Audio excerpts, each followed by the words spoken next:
mas os números revelam, assim, uma condição muito precária, né, de trabalho. Quando a gente pergunta como é que essa escala impacta a saúde, por exemplo, dessas pessoas, né, homens e mulheres, mas maioria de mulheres negras, é relatado e é indicado que mais de 97% delas e deles compreendem a escala 6 por 1 como impactantes e extremamente impactantes na sua saúde física. Outros 94% falam da saúde mental como impactada por essa escala 6 por 1, né? Outros 94% falam como a sua vida social e familiar é impedida por essa escala, né?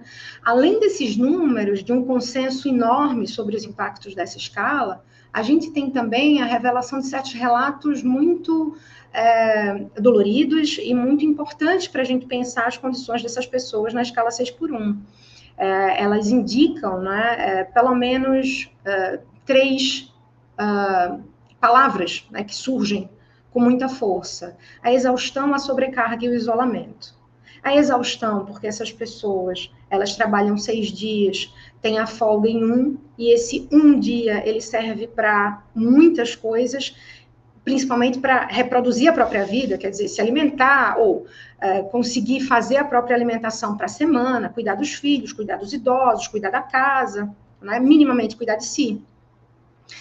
Então, há uma exaustão, porque você tem que administrar esse pouco tempo para lidar com toda essa vida adulta funcional. Há uma sobrecarga muito grande, porque você começa a ser sobrecarregado mentalmente e fisicamente pela falta de tempo, não é? Então, tudo é muito acelerado, tudo tem que ser muito bem administrado dentro desse pouco tempo, além do trabalho. E, por fim, o isolamento, a impossibilidade de se perceber como um pertencente a uma vida social, a uma vida familiar, né? As mães e os pais relatam, por exemplo, a impossibilidade de acompanhar os seus filhos e o desenvolvimento dos seus filhos, né?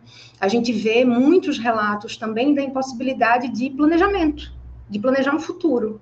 Eu não posso planejar, por exemplo, um futuro de estudo, de qualificação, porque não há tempo para isso, né? Não há tempo, e o pouco tempo que sobra não é possível, né, encaixar uma recomposição física, mental, para eu estar bem, para conseguir estudar, me qualificar, e assim por diante. Então, a gente vê nos relatos, além dos dados que a gente levanta, essa impossibilidade de ter uma vida além do trabalho, como bem diz o movimento.